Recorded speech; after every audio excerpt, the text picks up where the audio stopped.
Good morning, and welcome to Fairlawn Avenue United Church on this January the 2nd. It is good to gather from wherever we find ourselves today, and I'm glad that you have joined us. Epiphany is January the 6th, which just is a few days away. So today we'll be hearing the story of the Magi as told in the Gospel of Matthew. Epiphany celebrates the journey of the Magi, bringing gifts in recognition of the incarnation, the coming of Christ into our world, and is derived from a Greek word meaning revelation or an intuitive grasp of a new reality.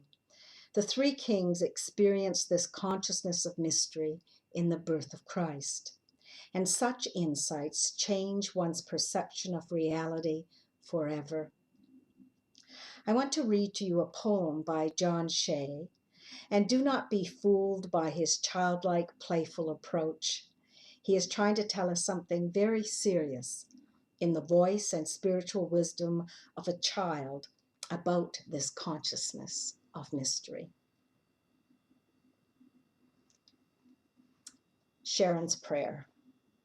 She was 5, sure of the facts, and recited them with slow solemnity, convinced every word was revelation. She said they were so poor they had only peanut butter and jelly sandwiches to eat, and they went a long way from home without getting lost. The lady rode a donkey, the man walked, and the baby was inside the lady. They had to stay in a stable with an ox and an ass, hee.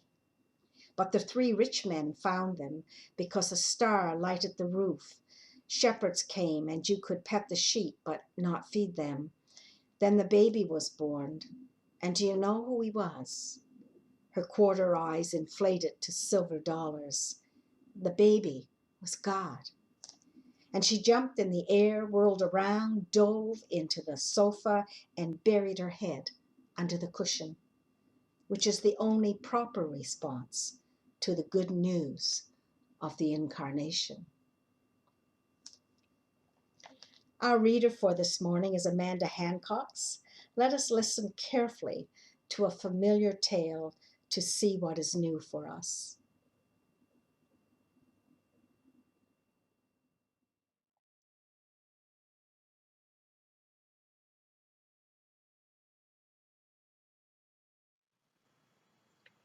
BC AD by U.A. Fanthorpe from Christmas Poems. This was the moment when before turned into after, when the future's uninvented timekeepers presented arms. This was the moment when nothing happened. Only dull peace sprawled boringly over the earth. This was the moment when even energetic Romans could find nothing better to do than counting heads in remote provinces.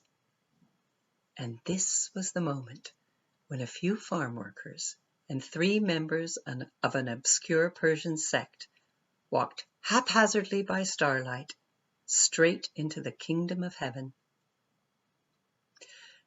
Listen carefully and hear what the Spirit is saying to the church.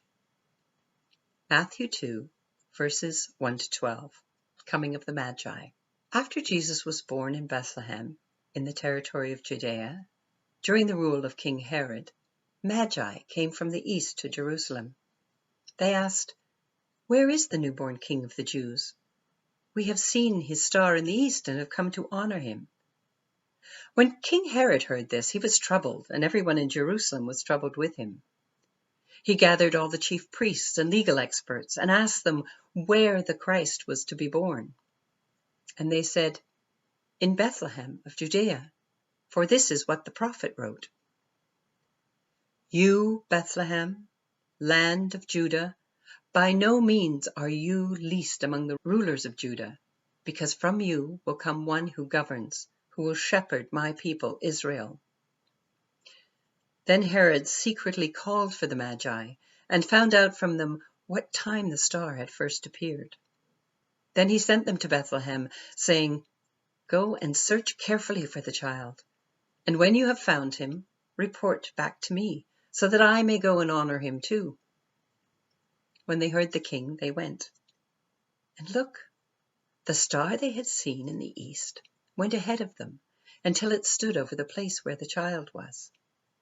When they saw the star, they were filled with joy. They entered the house and saw the child with Mary, his mother. Falling to their knees, they honored him. They opened their treasure chests and presented him with gifts of gold and frankincense and myrrh. Because they were warned in a dream not to return to Herod, they went back to their own country by another route. In these words, we hear God's voice. God is still speaking. Thanks be to God.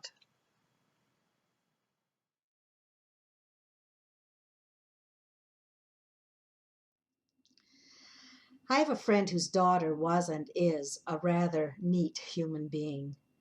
When she was 6 or 7, Georgia had a homework assignment that read, "Other than your parents, who was affected by your birth?" Her first thought was her parents' dog, but as good as she was at drawing dogs, she couldn't get one drawn that was just right. So she asked her mother how to spell God, because God was affected when she was born. Georgia said God was happier than anyone else. Her mother said G-O-D. But Georgia, you have to draw it, not write it. She says, I know. I'm going to Google pictures of God so I can try to copy one. After many attempts at drawing God, she gives up in utter frustration. Her mother suggests drawing something more tangible that symbolizes God, like nature perhaps. So then Georgia says, I'll draw the world because God made the world, and the whole world changed because I was born. Her mother responds, no arguments here. So Georgia drew the world, and around the world she wrote these words, the earth was affected when I was born. In the best of all possible worlds, this should be true of every child born. We should all know that not only are we a blessing, but that also the world changed because we were born. And because of that, we should also know that every human and every creature changes the world by being born and is welcomed and loved by the one who creates and cradles us. We live in a world, though, that is often cruel, hateful, violent, and often ungodly. It makes one weep. It makes me want to stay in bed and pull the covers over my head and not let the world in some days. COVID, climate change, political betrayals have done nothing to allay our fears. If anything, we've become even more lost and unhinged, without grounding and often without place. Those who travel to see the child born, whether we call them Magi or kings or astronomers, they too were unmoored, traveling without knowing their destination often, or even the reason for their search or their place in the story. Poets over the years have recognized this. Sometimes poets can help us see things differently. They have the ability to come at something at an odd angle so that we can glimpse a truth or a concept that has eluded us. The story of the Magi is not just a simple fable. It is a way into the mysterious and often mystical aspect of faith. So let's look at two poets and their take on the Magi. W.H. Auden was British. He emigrated to the United States in early 1939. The grandson of Church of England clergyman. Auden renounced his high Anglican faith when he was a teenager. However, in November 1939, he went to a German cinema in New York City, and the theater was showing an official German newsreel celebrating the Nazi victory over Poland. Auden was startled by shouts in the theater of "Kill the Poles." He told an interviewer many years later, I wondered then why I reacted as I did against this denial of every humanistic value. The answer to that question brought me back into the church. So a few lines from Auden's The Three Wise Men. The weather has been awful. The countryside is dreary. Marsh, jungle, rock, and echoes mock, calling our hope unlawful. At least we know for certain that we are three old sinners, that this journey is much too long, that we want our dinners and miss our wives, our books, and our dogs, but have only the vaguest ideas why we are and what we are. To discover how to be human now is the reason we follow this star.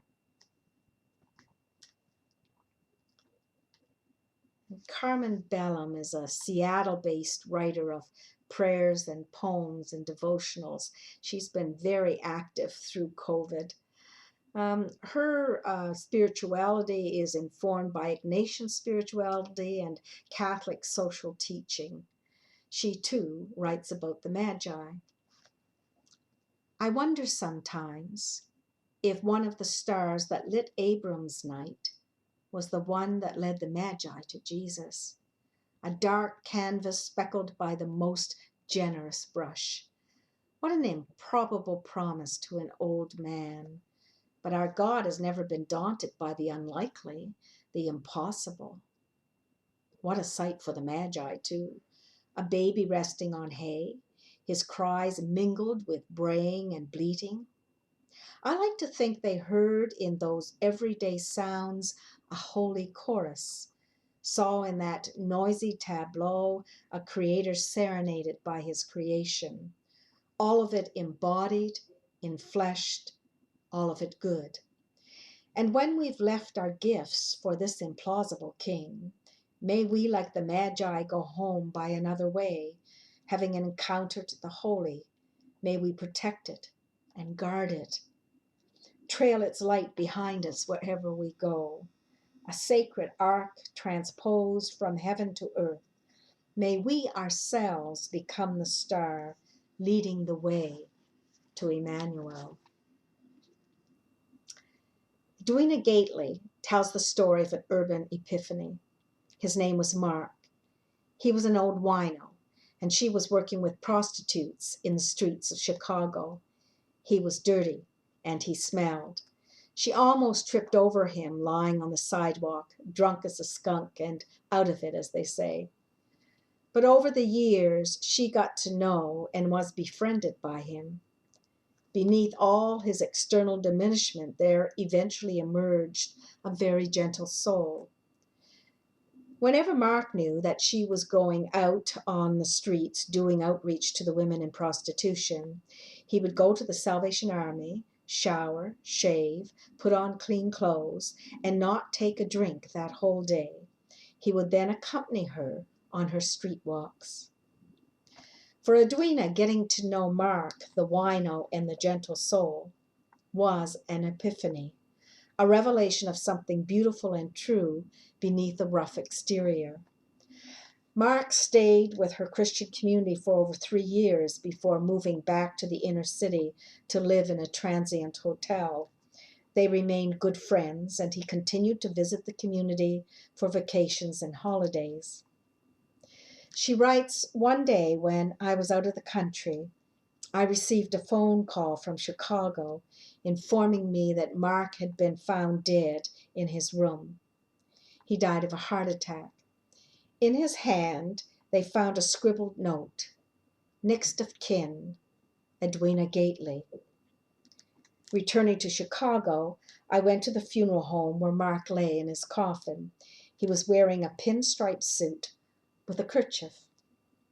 "Where did he get that?" I asked the funeral director. "He's never had a suit in his life."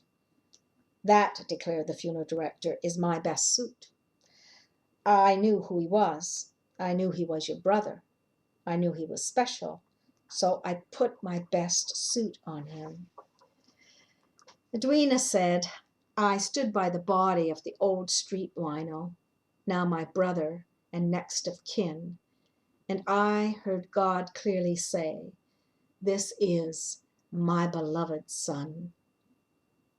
Indeed, that is what Epiphany is really all about. It's about the recognition of the divine in our world and in each one of us. We are called to recognize the divine presence in all and to acknowledge that we are all sons and daughters of God, next of kin.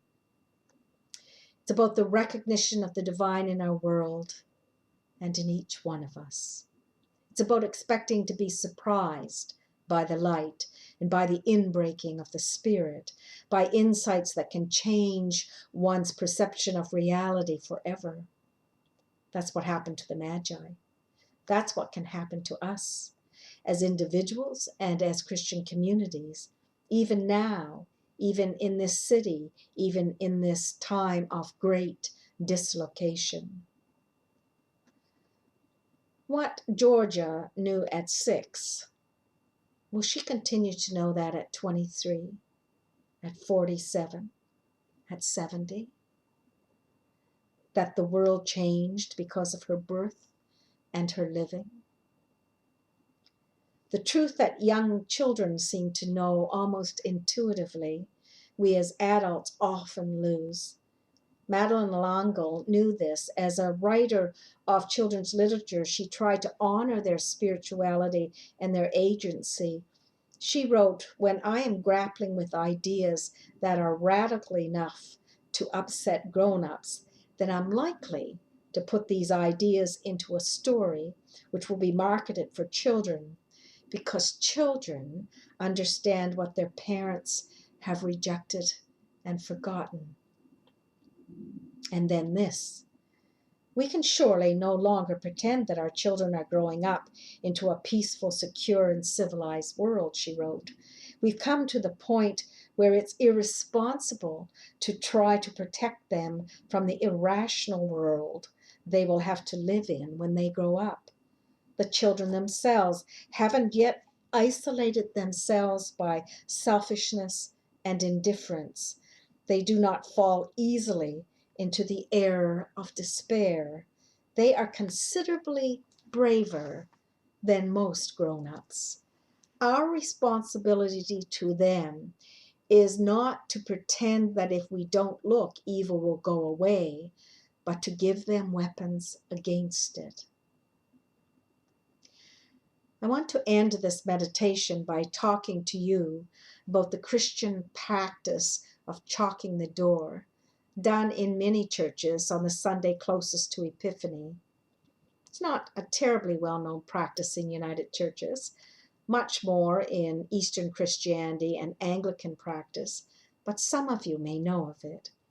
It's a blessing written in chalk for everyone who enters or leaves the church building to see. So in many places in the world today, that's what is being written above the main entrance into their church or into their sanctuary.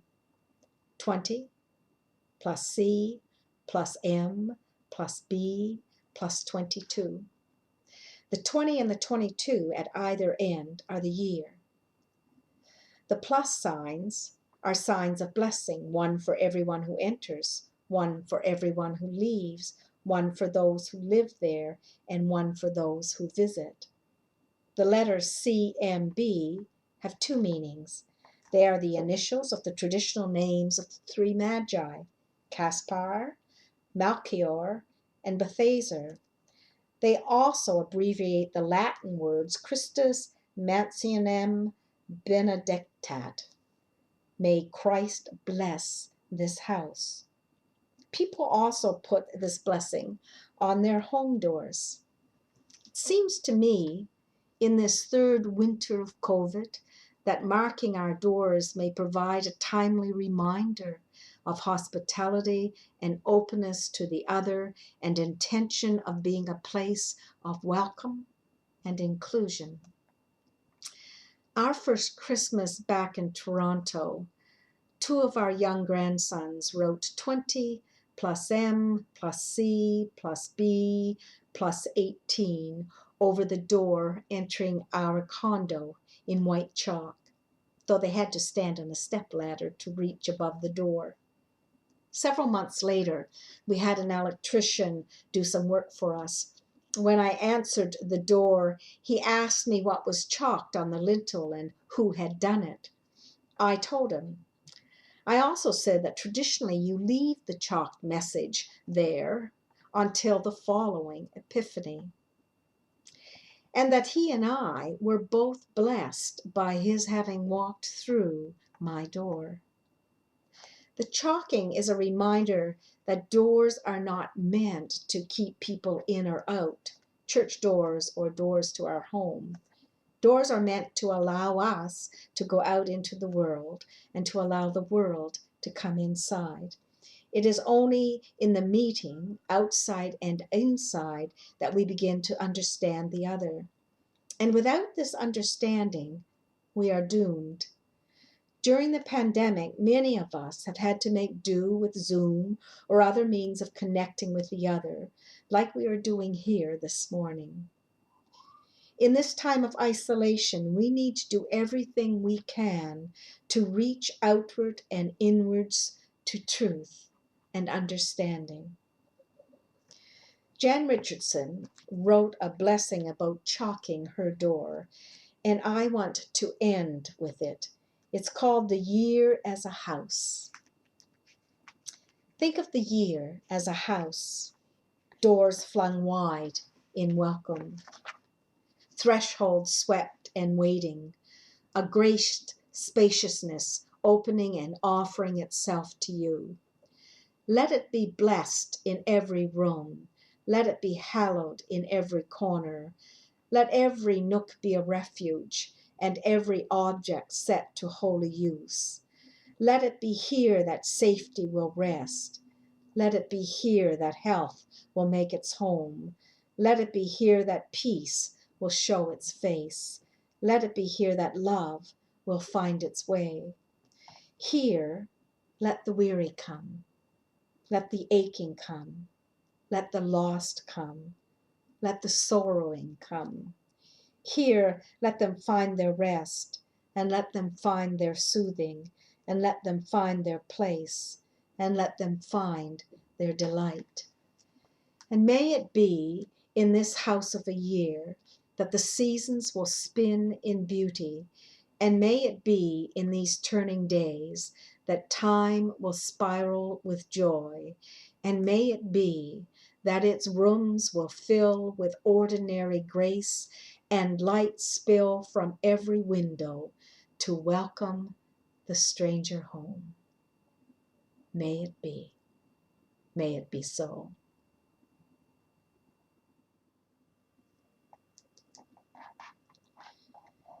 This morning's musical offering features Peter Cornelius's The Three Kings, sung by Fairlawn bass section lead Giles Tomkins, and accompanied on the piano by his wife, Kate Tremills.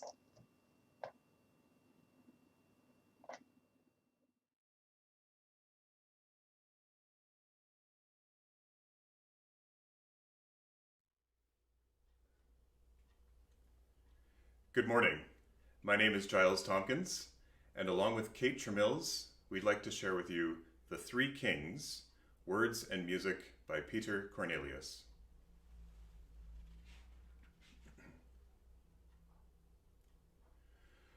Three kings from Persian lands afar, to Jordan follow the pointing star.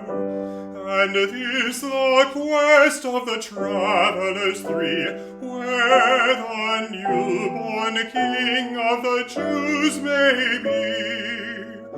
Full royal gifts they bear for the King, gold, incense, myrrh are their offering. The star shines out with a steadfast ray. The kings to Bethlehem make their way, and there in worship they bend the knee, as Mary's child in her lap they see. Their royal gifts they show to the king, gold, incense, myrrh are their offering.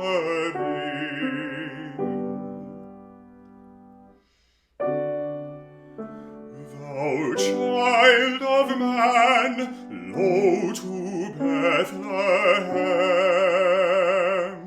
The kings are traveling, travel with them. The star of mercy, the star of grace, shall lead thy heart to its resting place. Gold, incense, myrrh, thou canst not bring. Offer thy heart to the infant King.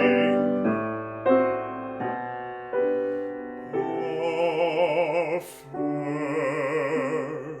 thy heart.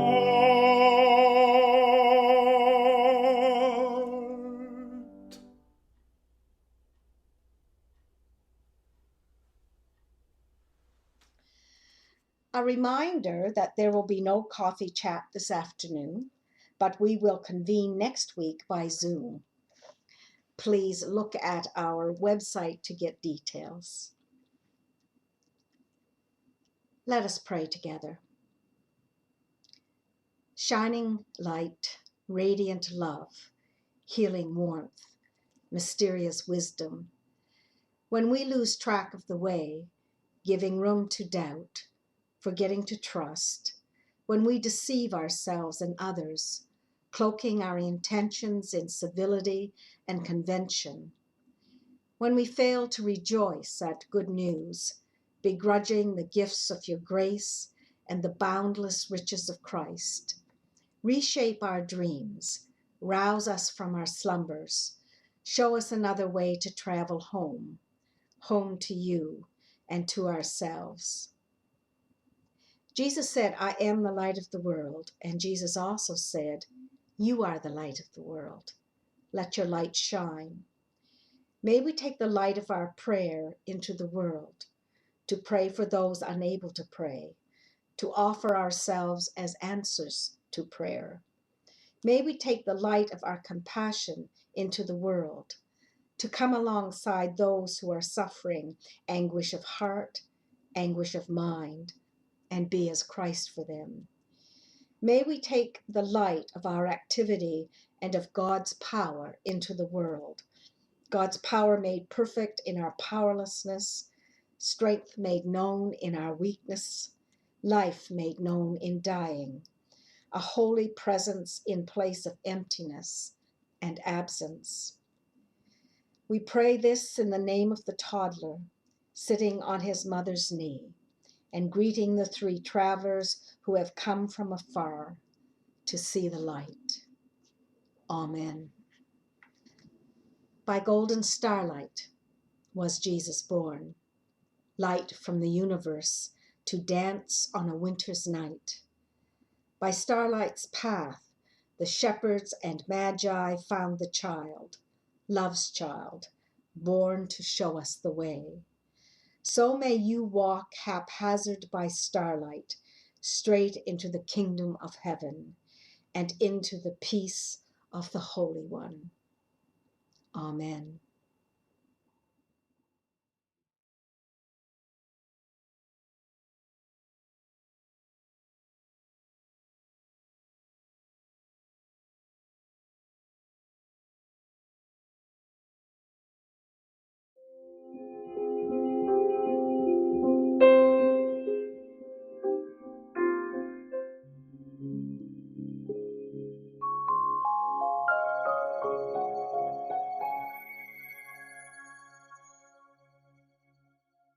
Something that happened in recent months that has represented the Advent themes of joy and hope is our refugee ministry. We have a number of cases that we're working on still. They're active. And although they are delayed by COVID, we are still making progress. One of those cases is an individual whose in Africa and who has come to be known by us through Rainbow Railroad. And through that team, and in particular Philip Blackford, he's come to know this person that has given them so much hope. And I believe that that's a ministry that's important to us at Fairlawn. It's how we make a difference in the world. We are not giving up on our current refugee cases, but we're also looking for ways during a period of delay due to COVID of helping others who may already be in Canada, newcomers. So there's a lot of hope there, and there's joy too.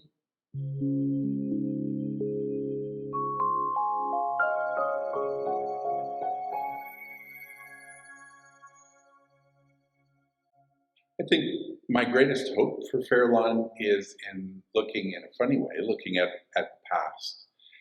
Because we have this weird building, and I've discovered that there's a reason for it. It's come together through different generations as there were challenges and opportunities for ministry.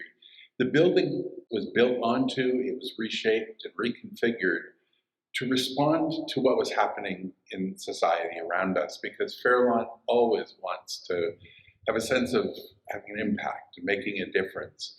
And we change things about the church willingly in order to respond to those opportunities and that sense of the Spirit at work in the world. Going through COVID together has been quite an ordeal, but it has also brought out opportunities. And I think Fairlawn is equipped to make something of those opportunities.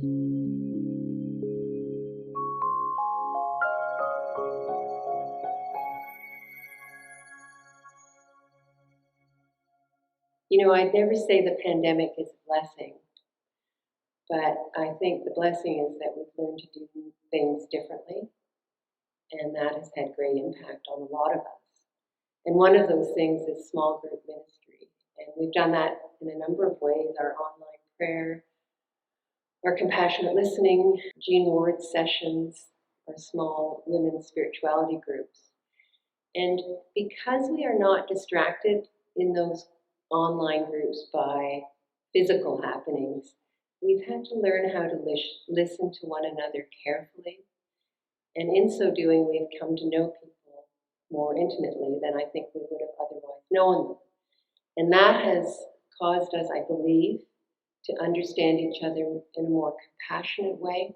I know I've experienced that several times after being on such a call. I've received emails and offers of help and offers to talk more if I've obviously been moved or upset by something, and that just never has happened to me before in an in-person setting. So that's been really meaningful, and it's been a sign of a really caring community.